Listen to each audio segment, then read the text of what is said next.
Hey guys, I'm Jake Matthews, UFC lightweight. We're at XLR8 Training Centre in Melbourne, Australia. I'm joined by my BJJ coach and head of Cia Paulista Australia, Carlos Vieira.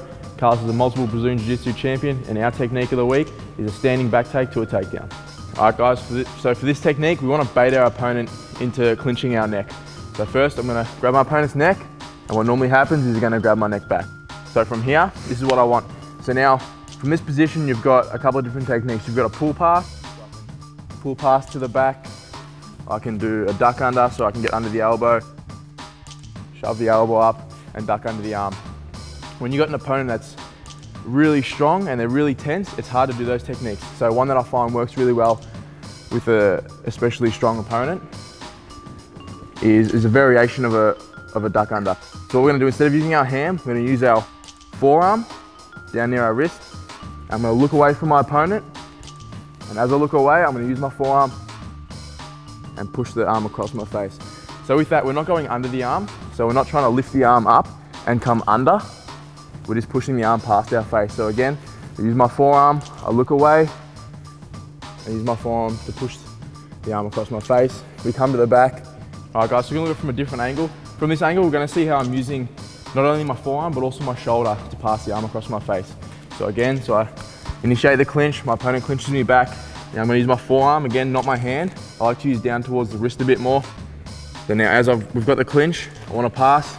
So I look away, and as I look away, I also use my shoulder to roll his arm.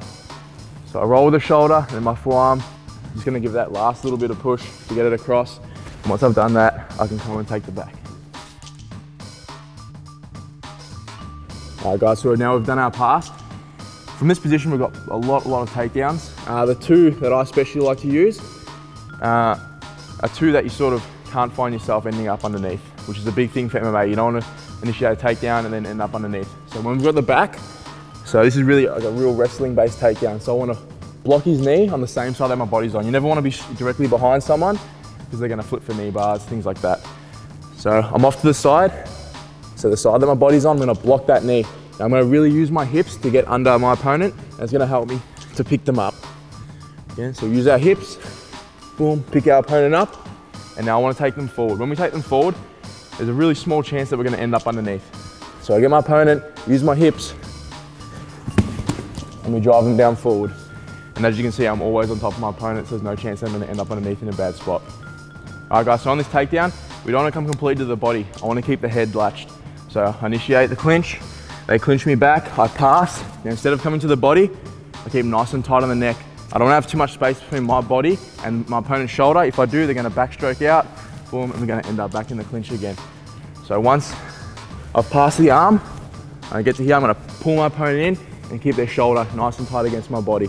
So now we're going to go palm to palm, get a gable grip. So from here, we're not going to try and lift or stand them up. What I'm going to do is get my back knee, I'm going to buckle his knee down, and as I do that, I pull him to the floor, and then we can, if you're quick enough, you can also finish in a head arm triangle. All right, again guys, from this angle, we're going to see how I'm rolling the shoulder using the forearm and also using my knee to buckle theirs. So I initiate the clinch, they clinch back, forearm on the arm. As I pass, I keep lashed onto the neck and I pull their shoulder into my body. Again, if there's any space, they'll backstroke out and it gets back to 50-50. So we pass, we latch on, palm to palm, keep the gable grip. Now from here, we're going to be able to see how I'm using my knee. So I'm going to bring my knee in nice and close. I'm going to give him a nice little nudge in the back of the knee, and he's going to collapse his leg a little bit. As he does that, as you feel that drop, I'm going to pull him down backwards to the floor, and I can also slide my hand in and finish in an arm triangle.